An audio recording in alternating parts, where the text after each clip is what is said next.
Gonna be a problem for the year. Knee injuries and stuff like this, knee issues, I don't think evaporate in the middle of a basketball season. Like, he's gonna have to trust his knee at some point, and I don't know. He's missed some big games now. He's not been right all year long. It was bothering him, I think, for a month before the season. So he's been in and out of the lineup, and obviously not available this week. We'll see when he comes back. But what have you seen? They won Atlantis since we've been away, beat Kansas, a lot of big wins for the Tennessee Volunteers. They have not lost since we last recorded, Will, which, hey, many are saying that we are the good luck charm here. But what are you seeing with the Tennessee Volunteers and with their win streak and what they've been able to do defensively and just against their quality of opponents? So in the Triple J thing, I think part of it is they don't need him right now. Like, you don't need him against McNeese State or Alcorn or whoever the third opponent is next week, Eastern Kentucky. Mm-hmm. If he isn't playing against Maryland, then I will actually be a little worried. If he got to Atlantis and he was just like, hey guys, my knee doesn't feel 100%, then I'd rather not risk him in November than risk him and then this, takes him out in January, for example. But I mean, as for the on-court stuff, like, this looks like the best defense in college basketball. I think it's going to be a knockdown, drag-it-out battle all the way to the finish for nerds like me, but also probably for the team's pride as to who is the actual best defense. It's going to be between them, Texas, and Houston, and I think it might just be that way the whole year. All three of them are just absolute meat grinders to play against. I mean, it says something that the only team that really kind of cracked the Tennessee code, and I wouldn't even say they did because they really were very inefficient, was USC and Atlantis. And it was just because Boogie Ellis had, at minimum, one of the three best shooting nights of his career. And these were difficult shots he was hitting. It wasn't like Tennessee was giving up easy looks.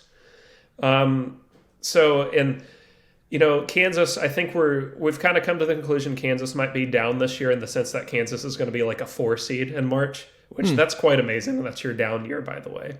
But it's still Kansas, and it still means a lot to hold Kansas to 50 points and to do something that no other opponent had done, which is, really for the full 40, shut Jalen Wilson down.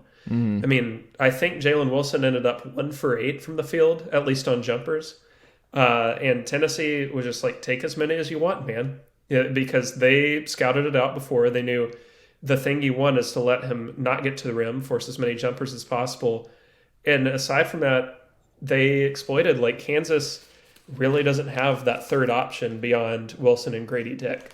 They just stuck a man on Grady Dick and said, face guard him, don't let him loose.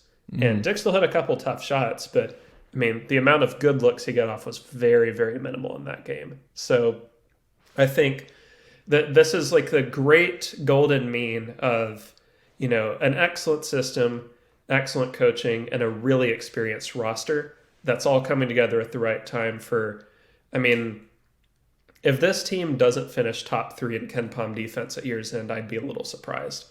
And if you're top 3, basically regardless of what the offense does, you're going to be right in the mix right at the end. It's like we've been saying for months now.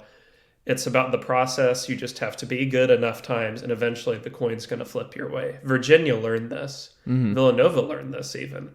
You just have to keep going back. And, I think the shooting's eventually going to come around. That seems to be like the problem for a lot of Tennessee fans right now is Tennessee's not shooting very well, which I get it. But, they shot really well against Kansas, and they shot pretty well from 3 against McNeese, actually. I think they ended up at 40%. And honestly, a big part of that, Triple J's out, your best shooter, your best player. Once your best shooter and best player comes back, I'm going to take a stab at it and say things will look better. I know that's really controversial, but I think that's what's coming. But I don't think they're going to end up better than, barring a run like last year's, better than 30th or so in KenPom offense. But if you're, 30th offensively, top 3 defensively, that's going to be a top 10 team and maybe top 5, depending on how others shake out.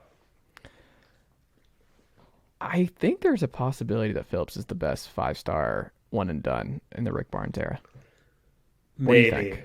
I still think it's going to be Chandler at season's end, but okay. Phillips is improving, and he took over the USC game in a way that we didn't really see Chandler do post Colorado last year.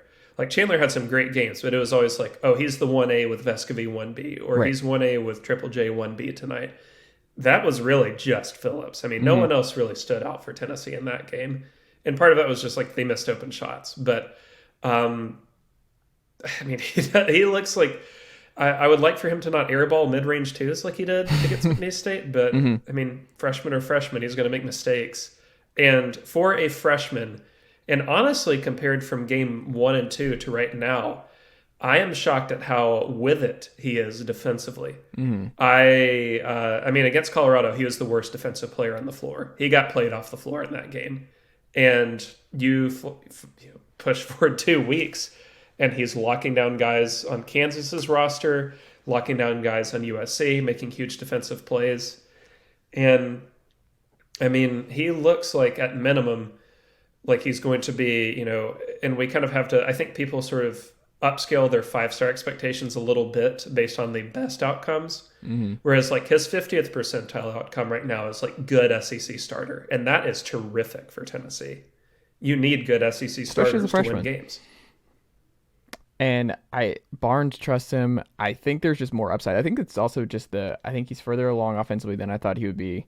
And maybe it's just the Keon aspect of it where you just, let's see, with a true freshman wing and Rick Barnes style. But I think there's more upside where Kennedy Chandler the defense was never, like, Phillips can guard 1 through 5. Like, that's just, there's a difference there. And if he's as good as he's been offensively, where if, like, everything else is down or Triple J's out, you can kind of count on him to carry the load, but it's also like he can carry the load defensively and I don't know. I think there's real upside for him, and I think he's going to be better and better as the season goes along, and he's a treat in this Tennessee lineup. So, and the other part of this is like the shooting hasn't come around yet. This is a guy who's a 38%.